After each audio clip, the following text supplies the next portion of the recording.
Previously on Battle 360, for the third time in nearly 3 months, Enterprise squared off against the Japanese Navy in the climax of the Battle of Guadalcanal.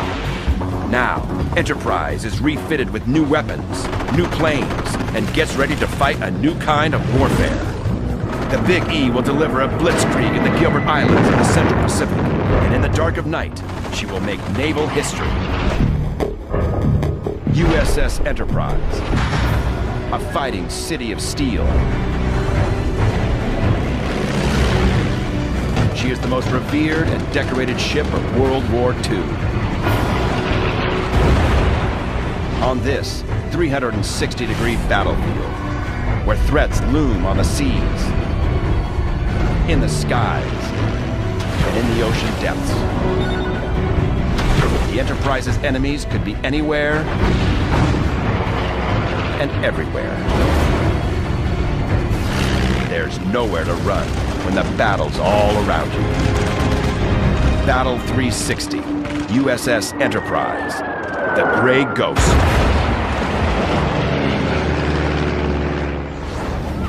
This series is brought to you with limited commercials by the men and women of Enterprise Rent-A-Car. January 29th, 1943. USS Enterprise, cruiser San Diego, and 5 destroyers are headed for an expected showdown with the Imperial fleet near the Coral Sea. By now, the mighty Enterprise has many nicknames. Most call her the Big E, or Lucky E, but many sailors call her the Galloping Ghost, or simply, the Gray Ghost. In a year of combat, from the coast of Oahu to the shores of Guadalcanal, the dark gray ship has eluded death and destruction and continues to haunt the Imperial Navy. But the battle-tested crew of Enterprise has no idea the tragedy is about to strike the U.S. fleet. 350 miles away, a force of cruisers and destroyers heads for Guadalcanal, escorting American transports loaded with much-needed reinforcements. More ground troops are needed on the island battlefield, and it's the job of these ships to get them there. One of them is heavy cruiser USS Chicago. Chicago, sister to the old Northampton, which had fought beside the Enterprise throughout 1942, is led by a squadron of 6 destroyers spread out in a giant half-circle.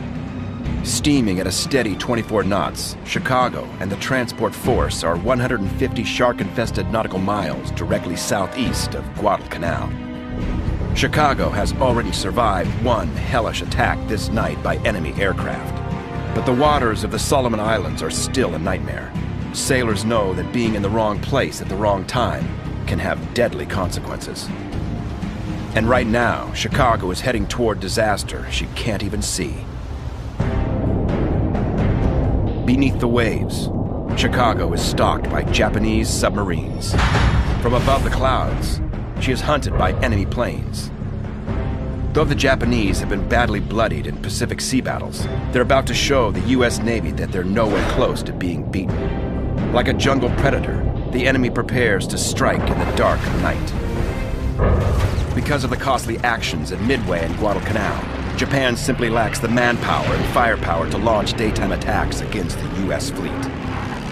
They've trained a number of their ground-based medium bomber units in night torpedo attacks, and they come gunning for the American cruiser support force. 7:45 p.m. Flashes of light illuminate the American ships like a lightning storm. Japanese flares burst in the skies over the water. Suddenly, 16 twin-engine Bettys pour out of the sky. One Betty is chewed up by automatic fire and sent crashing into the sea.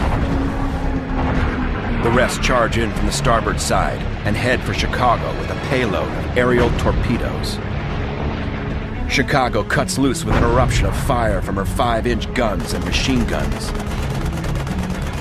But her own bright tracers and the fireballs of exploding aircraft only expose the cruiser to the enemy. You're basically saying to the enemy, hey, I'm this guy with the big guns. She is now the perfect target. 2 torpedoes nail her starboard side. Chicago grinds to a halt. She instantly takes on water and starts to list at the stern. Her situation is desperate. As the wave of Bettys tears off into the silver clouds, sailors aboard Chicago know that their battle is only just beginning. During the pitch blackness then, the cruiser Louisville comes up and is able to put a towing line across, which is a tricky thing to do in the middle of the night with no illumination. And they begin to drag Chicago out of the battle area. A 2.5-inch steel towing wire is wrapped around a massive 8-inch turret on the cruiser Louisville and attached to the bow of the Chicago. Slowly, Louisville tows her sister frigate at a steady 5 knots away from the battle area. 350 miles away, USS Enterprise is ordered to take to the seas and support the rescue effort. Target: enemy aircraft attacking USS Chicago. Objective: save the wounded heavy cruiser. Strategy: send planes to fly protection over USS Chicago until she can be towed from the battlefield. Throughout the night, Enterprise plows ahead, while her pilots and air crews prepare for the dangerous operation. January 30th, 1943. As the sun rises over the Solomon Sea, warplanes roll down Enterprise's wooden deck and take off in search of the crippled USS Chicago. Just after 7 a.m., Enterprise SBDs locate Chicago and her task force. Well, she just couldn't get underway, so she was being towed by another ship at about 4 knots, just barely getting underway. So they can't go very fast, they can't maneuver, so yeah, they're definitely sitting ducks. They just got to rely on the support around them to survive that. It's a haunting replay of attempts to save USS Hornet at Santa Cruz. Enterprise's sister ship Hornet was crippled by torpedoes in the October battle. Before she could be towed to safety, she was finished off by another round of warheads. If the Japanese return, Chicago will provide an inviting target. For a surface ship, they have basically 2 non-offensive weapons at their disposal. 1 is speed, 2 is maneuverability. When you go in, attach a tow line to a disabled ship, and try to pull her to safety, you've just given up speed and you've given up maneuverability. So you've made yourself pretty predictable.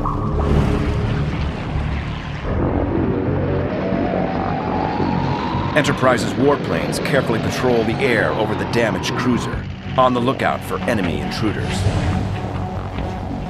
At the same time, the fleet tug Navajo comes alongside Chicago and takes over the task of pulling the heavy ship. Tugs like Navajo are unsung heroes. Named after the native people of the desert Southwest, Navajo is 1,200 tons of workhorse. Armed only with a single 3-inch gun and 2 50-caliber machine guns, the little 200-foot ship sticks her neck out for cruiser Chicago. Tense hours pass as Enterprise pilots watch the rescue operation unfold. For the moment, the skies are clear. Not a single enemy plane or ship in sight. 4 p.m. Enterprise receives warnings from Guadalcanal. 11 unidentified aircraft. Distance, 130 miles. Everyone goes to general quarters, mans his gun or repair station. Ammo is broken out of lockers. Gunners' mates put on helmets and life jackets. Below decks, watertight doors are shut. Plane handlers take their positions in the hangar or flight deck. The ship is cleared for action. Every sailor and Marine awaits the enemy strike. The Japanese, however, are aware that they have done some damage to the American force and they come gunning for the Chicago. Enterprise immediately launches more Wildcats to meet the Japanese threat. 60 miles out, the twin-engine bombers race towards the American task force. Now, Enterprise's crew relies on their first line of defense, the fighter squadron nicknamed the Grim Reapers. One of them is Don Flash Gordon, a gritty veteran of Santa Cruz. I tally-hoed 11 Bettys, twin-engine torpedo planes. They were at 1 o'clock again, and they're really fast. They were going to cut behind us, so we made a hard turn to the port. We ended up a little bit behind them. With Gordon in the lead, the Grim Reapers maneuver into position, ready to defend the fleet, or die trying. We stayed on their right side and tried to get ahead of them in case they wanted to go to the Enterprise instead of Chicago. Gordon and the Reaper Wildcats close the distance between the enemy planes as the Japanese flyers race toward the Chicago. There was a formation of 6 in an echelon, the lead echelon, and 5 in the second. As the Bettys storm over the task group, the Wildcats bear down with withering 50 caliber firepower. I burned that lead airplane and it fell out of formation, and the second one was burning and it was falling out. Gordon and the pilots of Fighting Squadron 10 hammer the enemy airstrike. Our planes did a very, very good job and practically wiped out that enemy fleet of planes. But somehow, 4 Bettys survived the Grim Reapers and released their warheads on USS Chicago. At the last possible moment, Navajo tries to turn Chicago to face the enemy and make her a smaller target. But just as Navajo pulls the cruiser head-on with the enemy, the fearsome torpedoes pound into Chicago's hull and detonate in a horrendous blast. The Big East pilots are quick to defend their comrades. Gordon and his fellow aces sweep in and pour hot lead into the enemy strike force. 9 enemy planes are blasted into the afterlife. Only 2 will survive their encounter with Enterprise. One went east and one went southeast. And the nearest one was going east, and I down on the water, and so I got on the water and raised my nose to fire at him. I'm sure I had full throttle on, but I wasn't catching him. But the damage is done. Back on USS Chicago. Her survivors abandon ship and can only stand by and watch the bitter end. Below decks, seawater pours through the torpedo holes, rushes over bulkheads, and fills compartments, one after another. From her lower holds and engine rooms to the storage areas, magazines, and passageways, Chicago is soon completely flooded. As she takes on more weight, she slowly starts to roll to her starboard side. Topside, Chicago has one final honor. As flames from the torpedo blast rage on, the heat reaches the powder supply for the 5-inch guns. On her own, with her battle colors still waving in the breeze, Chicago fires off one ghostly salute to her sailors. Then, her heavy superstructure pulls her right over on her side, and Chicago quickly slips beneath the waves. The whole sinking takes only 19 minutes. For 62 American sailors, this ship is their final resting place. Chicago is then the last large American warship that's lost during the Guadalcanal fight. It was one of our favorite heavy cruisers. The loss of the heavy cruiser she was sent to protect is a terrible blow to the Big E. Enterprise simply isn't used to failure. But, though the Chicago was lost, the troop transports she had sailed to defend still delivered their Marines ashore at Guadalcanal. In 6 months of combat, the U.S. has suffered over 7,000 casualties, 29 ships lost, and 600 aircraft shot down. But the Japanese have lost nearly 30,000 men, 38 ships, and as many as 800 aircraft. A U.S. victory at Guadalcanal is undeniable. Now, the U.S. has a major toehold in the South Pacific and an important airbase to launch strategic missions against the enemy. The life and death ordeal at Guadalcanal is finally over. Mission accomplished. By 1943, not a single surviving American warship has seen as much combat in the Pacific as USS Enterprise, from Pearl Harbor to Midway. From the Marshall Islands to the Solomon Sea, nearly a dozen battles and thousands of sea miles, a score of Imperial ships sent to a watery grave. We were on the best ship in the Navy. It was going to take care of whatever needed to be taken care of. There was no question but what we were going to pull out of there with a victory. Enterprise has already seen almost every major naval battle of the war, and has beaten the odds. Now she can finally rest. Her crew will get much-deserved R&R at Espiritu Santos. As Enterprise makes her way into the island base, a batch of young officers fresh from midshipman school arrive for assignment. One of them is Oregon native and gunnery officer Ken Peck. Peck and a handful of other officers have just completed a long journey across the Pacific for a rendezvous with Enterprise. It was the first aircraft carrier, I guess, that I ever saw. And boy, we were excited. We could see it from a distance. And it was a beautiful, big old gray ghost. For Peck and hundreds of other sailors, his first glimpse of Enterprise is love at first sight. It's so big, it looks so strong, and the goose pimple just run up and down my back, and they welcomed us aboard and signed us in and told us where we were going to sleep that night. And that's how I came to the Enterprise. To carriers like USS Enterprise, Espiritu Santos offers a safe harbor where ships can be refueled and supplied with ammo and reinforcements. These fleet operating bases gave us a base far enough from action to where they could not be directly threatened by Japanese airplanes, by Japanese ships. And they gave us a place where we could send ships back to refit and resupply. It gave us an area where we could bring in new troops that could then ultimately be deployed into combat. It gave us the lifeline that we needed to the rear echelon areas. For a veteran campaigner, Espiritu offers cold beer, outdoor movies, and needed relief from the rigors of war. When the ship would tie up in Espiritu Santos, we'd go ashore to work on the planes. We'd work on half a day and then we'd knock off and go swimming.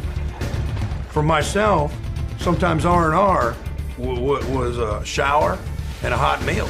It frees up your mind, clears your head, and it kind of prepares you to go back and continue on the fight. And when you go to shore and you finally get to relax, you get to data dump things, which means that you get to block it out, forget about it, and carry on, and that helps you enormously. For Enterprise veteran Roy Blood from Maine and his buddy Charlie Mason, R&R and Espiritu also offers a bit of adventure. One night, Blood and Mason bum a ride in a Jeep with two pistol-packing Marines. And the Marines are driving along with the headlights, of course, on this dirt road, speeding along. And all of a sudden, they drag to a stop, and wham, wham, they fire their 45s at something. And I thought, God, the Japs are here. Suddenly, the enemy reveals itself. These huge, giant land crabs were coming across the road, migrating, and the Marines were objecting, knocking them off left and right. All too soon, R&R and Espiritu is over. The Big E gets her orders to move out. The extensive battle damage from 1942 call for major repairs. She will make her way to headquarters at Pearl Harbor. Then the Big E will steam for the States, where she's scheduled to undergo a massive overhaul. In May, Enterprise arrives at Pearl for the first time in more than 6 months, and she receives a very important visitor. Admiral Chester Nimitz steps aboard Enterprise. He stands on hollowed ground, a ship that has come to represent the war itself. A floating battlefield. The wooden deck has been the scene of countless acts of heroism and horror. Nimitz is met by nearly 2,000 sailors, airmen, and Marines, who stand at rigid attention. As the crew looks on, he presents Captain Samuel Ginder with the Presidential Unit Citation. The highest honor that could be given to a ship in the American Navy is the Presidential Unit Citation. Enterprise is the first American ship ever to receive this award. Not even famous 19th century sailing frigate USS Constitution can claim such an honor. It's such a big deal because, of course, it is something that is proposed and sponsored by the President of the United States. When the President himself determines that a particular unit or a particular ship is worthy of commendation for a particular action, it is the head man taking time to acknowledge the good work of a particular group of men. It is probably the greatest morale-building moment that the men on the ship see in the early part of the war. When we were awarded the Presidential Unit Citation, Admiral Bull Halsey sent a message to the Enterprise there something to the effect, "My heart is always with you." And I think that did as much for us as the award of that citation, because we all thought so much of Bull Halsey and his leadership. With her battle honors posted on the hangar deck for her entire crew to see, Enterprise finally heads for the good old USA. Bremerton, Washington, summer 1943. The Big E slips into Puget Sound. It's the first time the mighty carrier has been stateside in years. Now, the decorated ship is in for a massive overhaul to make her even tougher and more deadly. In summer of 1943, the Enterprise went through a repair overhaul. Now, she had been through significant combat and suffered a lot of damage. They looked at this and drew lessons learned from it. Hundreds of yard workers swarm in to trick out the mighty flat top and get her ripped and ready for more combat. Her additions: a protective torpedo blister, more guns, new radar, and a new plane that will literally change the face of war. The Navy realizes that the greatest threat to carriers like Enterprise are enemy air attacks and Japanese torpedoes. They proceed to install a torpedo blister along 3/4 of her length that will give her better protection against any torpedo hits that she suffers. Japanese torpedoes killed her sisters Yorktown and Hornet. The Navy is bound to ensure that Enterprise does not suffer the same fate. The torpedo blister is a steel belt that wraps around the outer edge of the Big E's hull. Between the huge bulge and the ship itself is a part flooded, part air-filled compartment that will absorb the shock of explosion and the sharp fragments of a Japanese warhead. 18 more feet of solid steel and timber are added to her overall length, and her damage control equipment and radar is replaced. But the most important improvement: new 5-inch guns and 36 additional 40mm and 20mm anti-aircraft guns. The guns are the main thing. We had more quad 40s, and I can't remember now how many there were. Those are big cannons, and they were, when they go off, they make a lot of racket. We had better armament. Brand new fire control systems link her 5-inch and 40mm batteries. Defending the carrier isn't easy. Enterprise's firepower must pepper the skies with a barrage of flak to hit Imperial planes. But in order to kill the enemy, accurate shooting is a must. Radar-controlled directors can pinpoint the distance and elevation of incoming aircraft and help ensure a kill. Mark 37 and Mark 51 gun directors are mounted on either side of the Big E's island. These systems will provide vital target data and will guide the fire of Enterprise's heavy weapons. The directors calculate firing orders for the gunners' mates, giving the crews the accurate elevation, range, and velocity of an enemy target. And the radar can detect incoming Japanese aircraft at 45,000 yards and enemy vessels at 40,000 yards. The Big E will now be able to shred any incoming enemy planes that invade her airspace, day or night. Nothing in the Japanese anti-aircraft arsenal can compare to the firepower of the radar-guided 40mm guns and 5-inch rifles. By the end of World War II, no one else's anti-aircraft defenses come anywhere close to the Americans. American warships are incredibly dangerous to approach by the end of 1943, and that situation only gets grimmer for any Japanese attacker as 1944 and 45 goes on.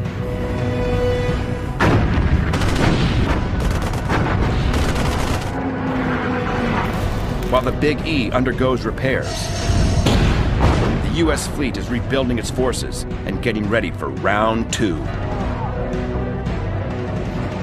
But while Enterprise has been out of the action, American forces are still on the move. On the ground, the fighting continues.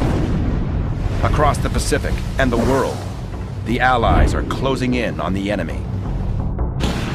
But even as the industrial might of America catches up, the Axis shows no signs of surrender. And for Enterprise, the war is anything but over. As the ship readies for combat, many of the Big E's veteran pilots and gunners won't be making the trip back to the war zone. Yet the vacancies left open by casualties and reassignment mean that some of the Big E's veteran sailors get a new opportunity to earn their stripes and fight in the skies. Serving alongside his shipmates since the dark days after Pearl Harbor, Alvin Kernan of Wyoming has finally achieved his dream of flying from the deck of Enterprise. It's what I always had wanted to do. Besides, there was something known as flight skins or flight pay, which was 50% of your regular pay added on to your regular pay. But it was the status that went with flying. By November, Enterprise is a new and improved killing machine, ready to take the war to her Imperial enemies.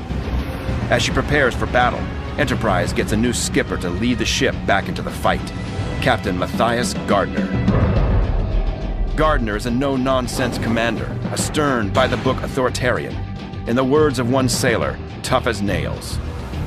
And he's hell-bent on unleashing the fury of the Big E on the islands of the Pacific. When we got a new skipper, he said, I have no medals and I have no rivets, but I'm taking you out there to get him. And so he felt it was in good condition to go fight again. Enterprise has her orders, and it's time to get back to the fighting. The Grey Ghost is once again taking to the seas to haunt her old nemesis, the Japanese Empire. When Enterprise steams into Pearl Harbor, the sight of the Big E is an inspiration to every man in port. Now, she joins one of the largest naval fleets ever assembled in history. The fall of 1943, the U.S. Navy is now in a position to begin initiating this long-anticipated drive through the Central Pacific that everyone has known is coming. Only a year before, Enterprise was the only carrier left to fight in the Pacific. Now, she's teamed with an armada. The flagship of her task group, Enterprise sails with light carriers Monterey and USS Belleau Wood, battleships Massachusetts and Indiana, cruiser Baltimore, and 6 destroyer escorts. She's also got her old friend, battleship North Carolina, veteran of the Eastern Solomons. Together, this force can deliver the fury of thousands of explosive shells and a venomous strike of more than 200 warplanes. There was a feeling that we had a lot of power and we're going to use it. Enterprise and the Pacific Fleet is about to set off on one of the longest naval campaigns in world history.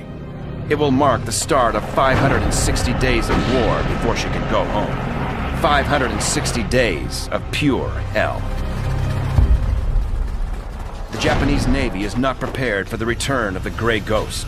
Their fleet is still licking its wounds, attempting to rebuild. Compared to the U.S. Navy's arsenal of new ships, the Imperial fleet is now down to 12 carriers, 9 battleships, and a mere handful of light and heavy cruisers and destroyers. For now, they're on the sidelines. But Admiral Chester Nimitz will not let up. Instead, he'll pound the enemy garrisons with Enterprise bombs and American infantry. Target, the Gilbert Islands. Objective, seize Macon Atoll, the first of a series of enemy strongholds that must be annihilated. Strategy, bombard the island from the sea and air, then invade it with U.S. Army soldiers. The Gilbert Islands become important. They're an important stepping stone in the Central Pacific campaign, Chester Nimitz's campaign, which would ultimately end up with real estate in the Marianas. But to get to the Marianas, you had to step over 3 main island groups. First the Gilberts, then the Marshalls, then the Carolines, before you could get to Guam, Saipan, Tinian, and Rota. November 19th, 1943. Enterprise and her task group are within striking distance of her main target in the Gilberts, Macon Atoll. The invasion will be a 2-pronged assault. While Marines make an amphibious landing at Tarawa, Enterprise will support the simultaneous invasion of Macon by soldiers from the Army's 27th Division. The 2 forces will attempt to capture both atolls at the same time. Makin Atoll's main island is Butari Tari, an important seaplane and airbase that is manned by nearly 800 Japanese sailors, Marines, and Korean laborers. Butari Tari's land defenses include 2 tank barriers, one on the east near a village, and one to the west near Onchong's wharf. Each barrier is made of logs, barbed wire, concrete pillboxes, and anti-tank guns connected by a series of rifle pits. To the south, along the ocean shore, are 3 80mm coastal guns, 10 machine gun nests, and 85 rifle pits. Along the lagoon to the north, Butari Tari is defended by 80mm coastal guns, flak guns, and machine guns.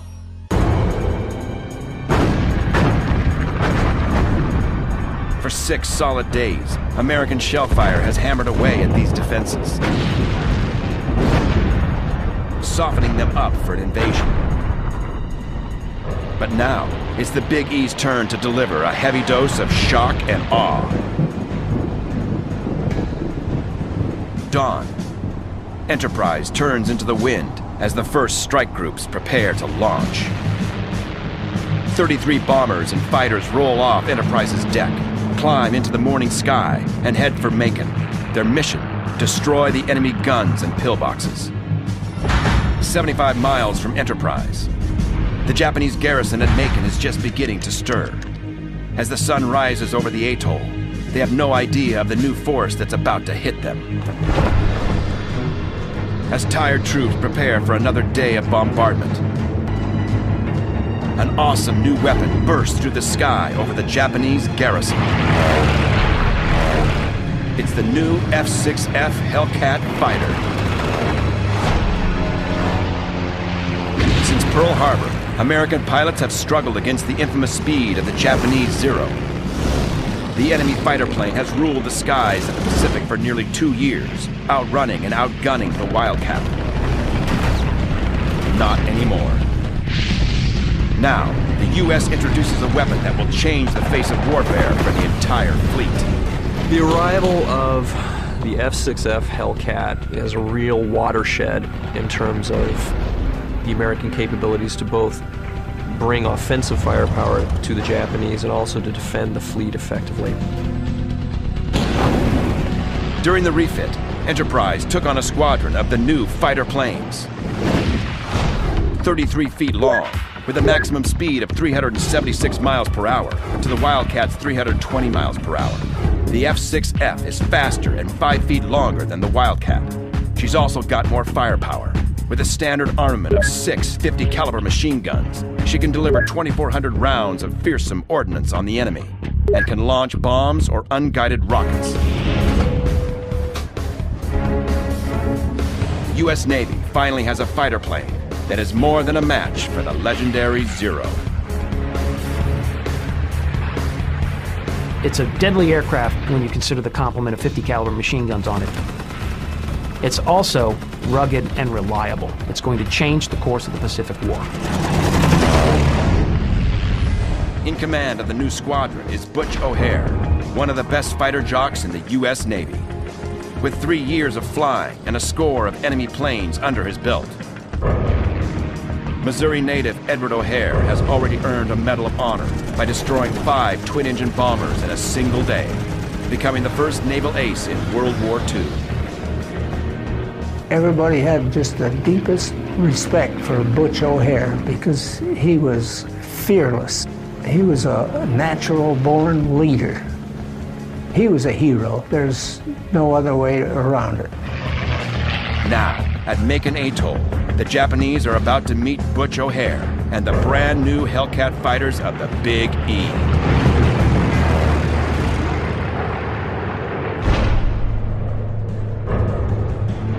Enterprise Hellcats drop out of the sky, blasting the pillboxes and lagoons with lethal 50-caliber machine gun fire.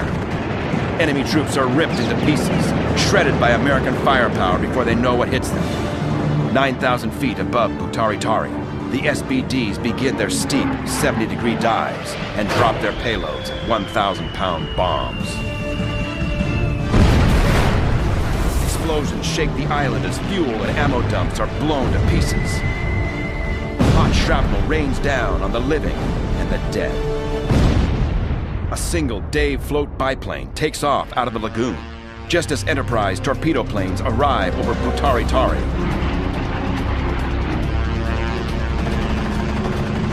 Moments later, it is shattered by the fire of Enterprise's fighters. The Enterprise TBF Avengers begin dropping 2,000-pound bombs.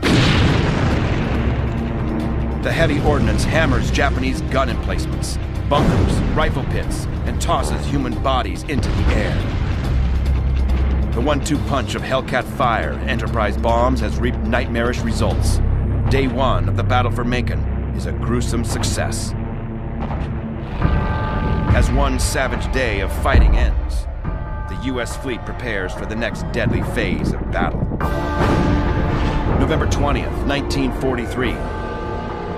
As assault troops from the 27th Division climb over the sides of transports into landing craft, Enterprise air groups storm off on another set of ferocious attacks on Macon. 5:30 a.m., the first strike group launches from the deck of Enterprise. 70 miles away, Japanese forces on Macon await the coming onslaught. Suddenly, the dark shapes of cruisers, destroyers, and transports appear through the morning haze. There are dozens of them. Enterprise SBDs and torpedo planes begin their descent on the island, ready to parole the enemy defenders to hell. Enterprise warplanes unleash a ferocious series of attacks on the Japanese positions, while the cruisers and destroyers move in for the kill. Now, with more Enterprise bombers screaming through the skies and U.S. warships taking aim, the enemy garrison at Macon is about to get an even closer look at American firepower.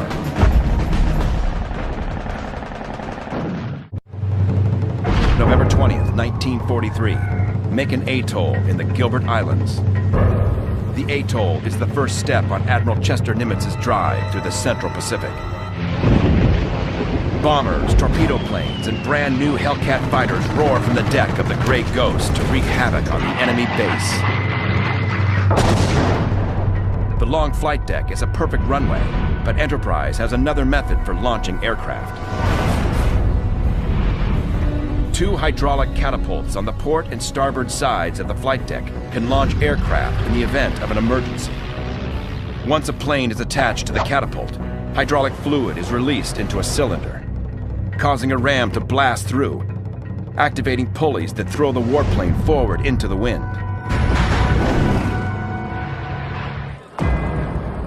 And at Macon, Enterprise is launching everything she has.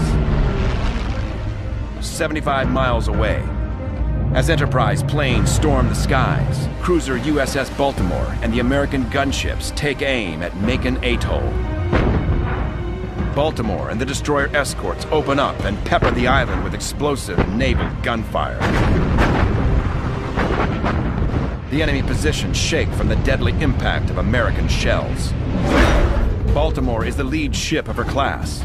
Born in the steelworks of Massachusetts in 1942, she's 673 feet of Yankee iron. She is armed with 9 8-inch guns, 5-inch .38s, and an arsenal of automatic weapons. Now, she's breaking them in at Macon Atoll. Baltimore's Mark 12 8-inch turrets are a complex system of hoists that bring the heavy ordnance from the magazine and handling rooms to the breech of the guns.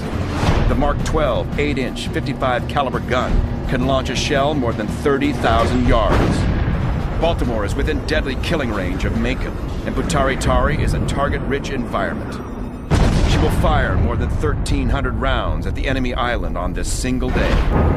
By 8:30 a.m., U.S. soldiers are hitting the beaches as bombs and shells continue to nail the enemy bunkers and pillboxes further inland. High above the fury on the beaches, a single TBF Avenger from Enterprise keeps a close watch on the unfolding action. The mission of the torpedo plane is to report the bombing activity back to Rear Admiral Kelly Turner, who is running the overall bombardment on board USS Pennsylvania. It's the eyes in the sky for the whole operation. Flying as the gunner in the TBF, Alvin Kernan can clearly see the American troops waiting ashore.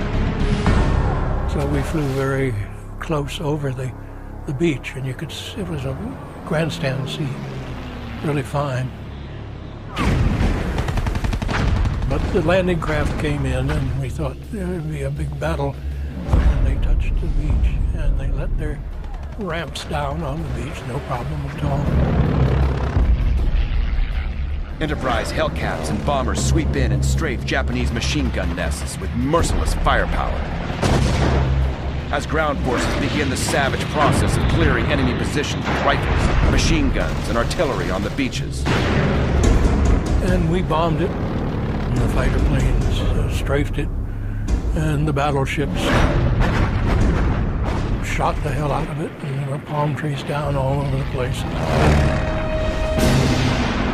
For the next 4 days, Enterprise pilots and Army riflemen share a working partnership.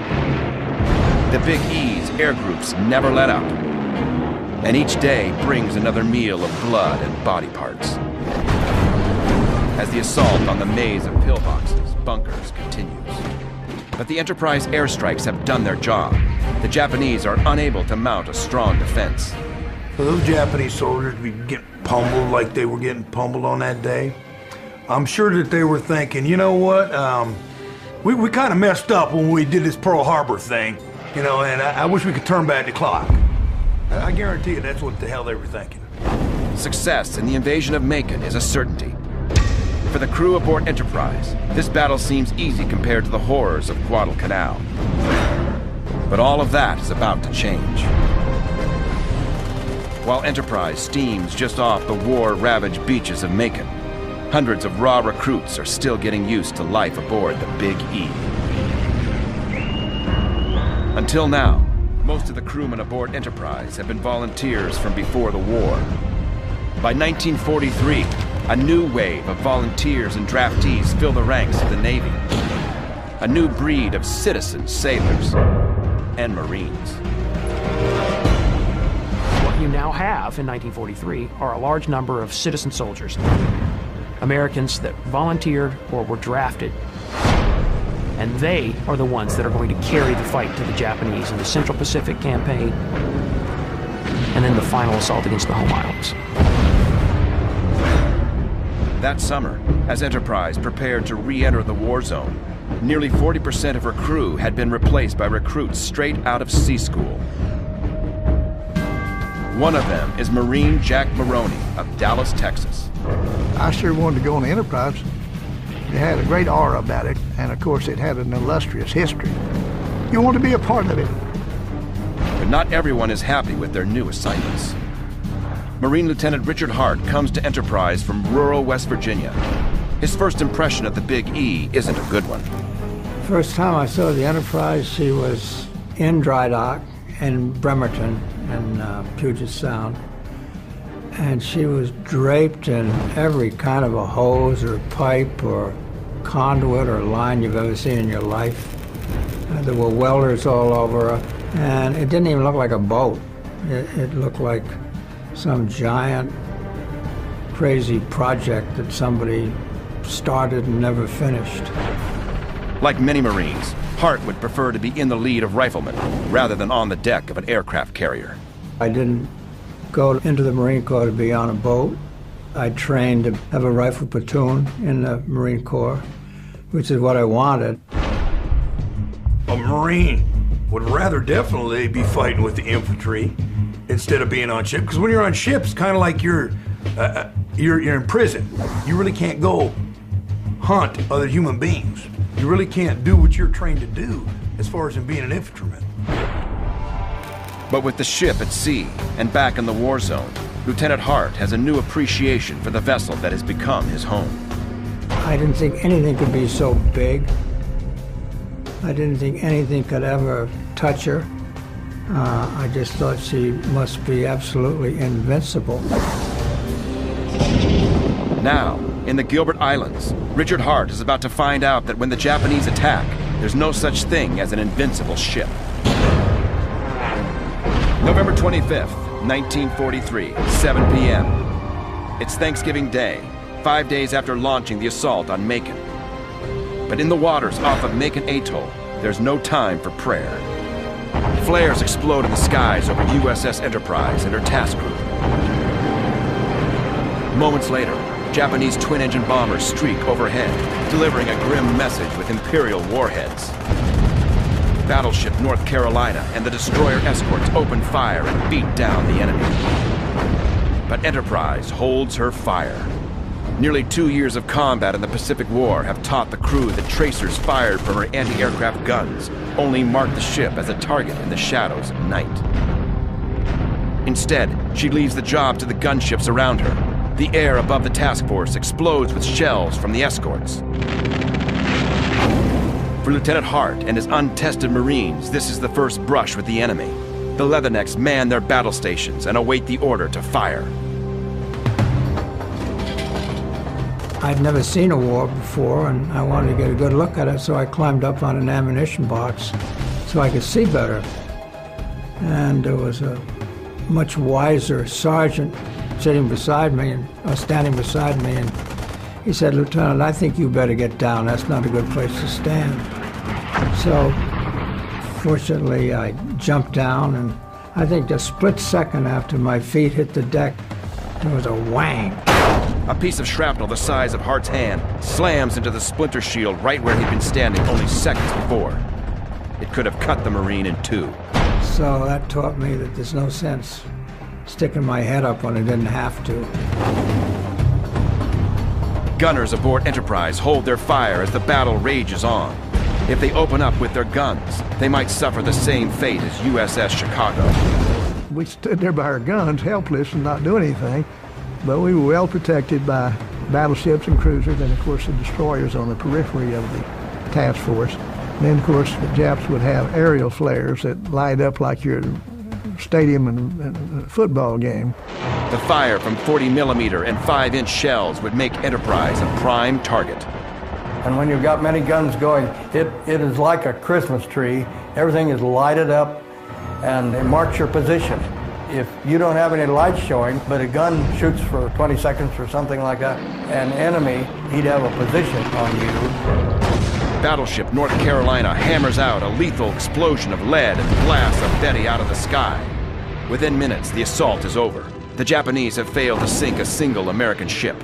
Enterprise is safe. She survives to see another sunset in the tropics. The next morning, American commanders decide that something must be done to protect Enterprise when darkness falls. For years, the Japanese Navy and Army have utilized extensive night training and tactics, and they know that the U.S. fleet has not practiced this type of warfare. Almost 2 years into World War II, nightfall is still one of the greatest threats.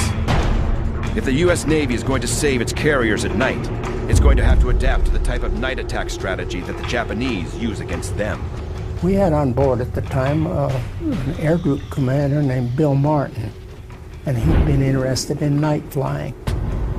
And he couldn't get it off his mind. And he finally prevailed on the powers that be to do a little bit of experimenting.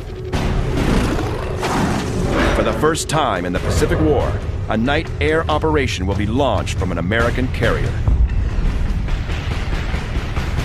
And Medal of Honor ace Butch O'Hare answers the call to lead a group of volunteers on this experimental mission. Somebody like Butch O'Hare that volunteers to launch off a carrier, first of all, at night for the very first time, what does that say about him? That just shows you that he is a true professional.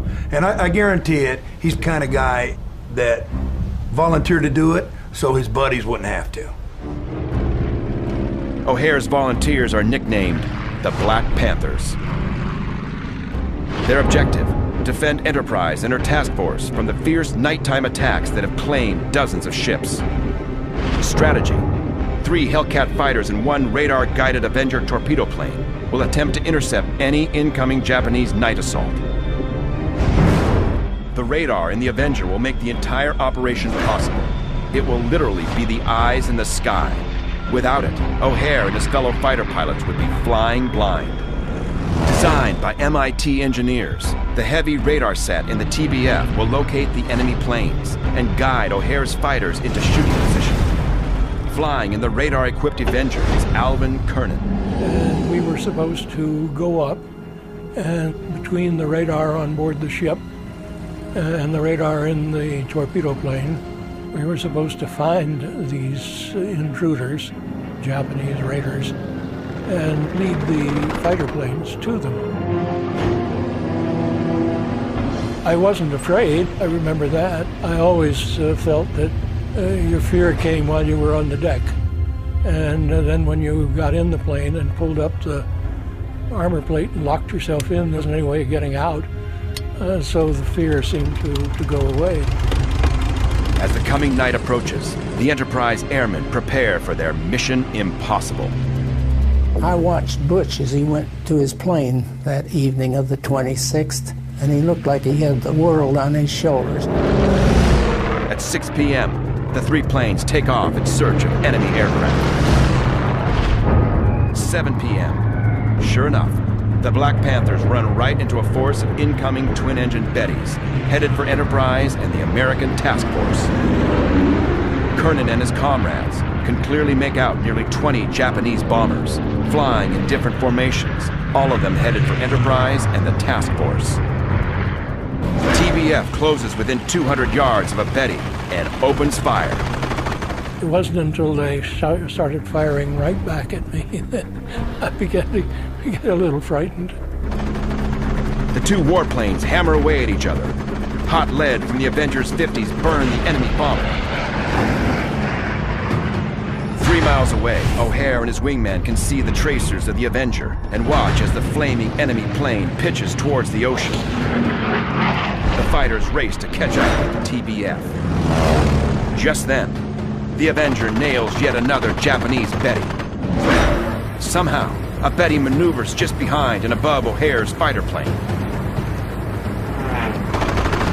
The enemy plane tears into O'Hare's Hellcat with 7.7 millimeter bullets. The famous aviator is caught in a deadly stream of lead. Suddenly, O'Hare's plane rolls away and disappears into the darkness. He's never seen again.